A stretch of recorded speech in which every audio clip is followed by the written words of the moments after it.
Maynila. Bansa.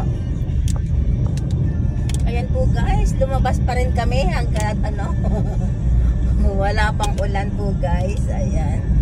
Kasi naman tala po ang ano, day off po ng aking asawa. Ayan. Diop. Ayan.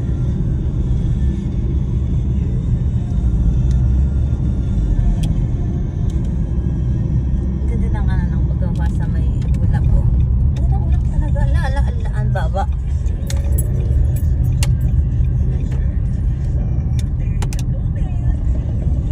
Tayo ay mag-road trip na naman natin guys. Pero dito lang malapit lang po.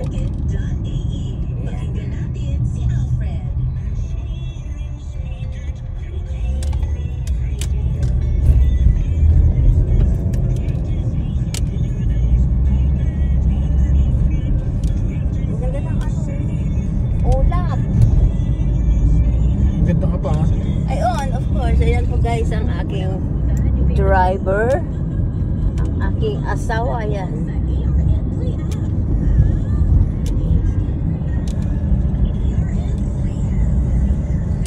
To make sure they're well equipped for the return of students and academic staff safely and securely and to ease pressure on surrounding areas.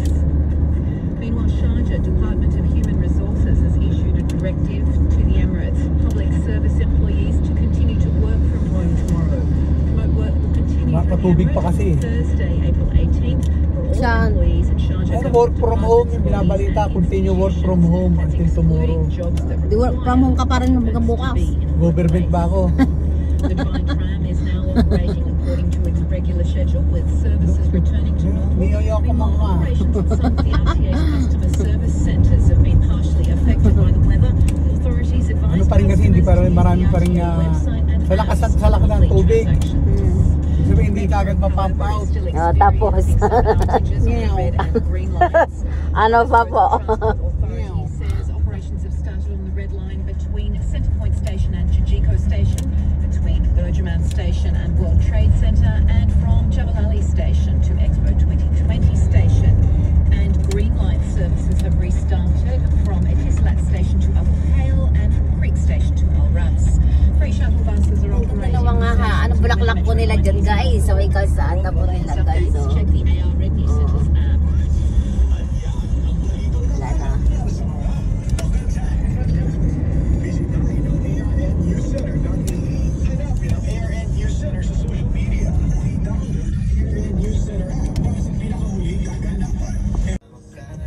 Ayan po guys. Yan. Tangin ka dito babes. Okay.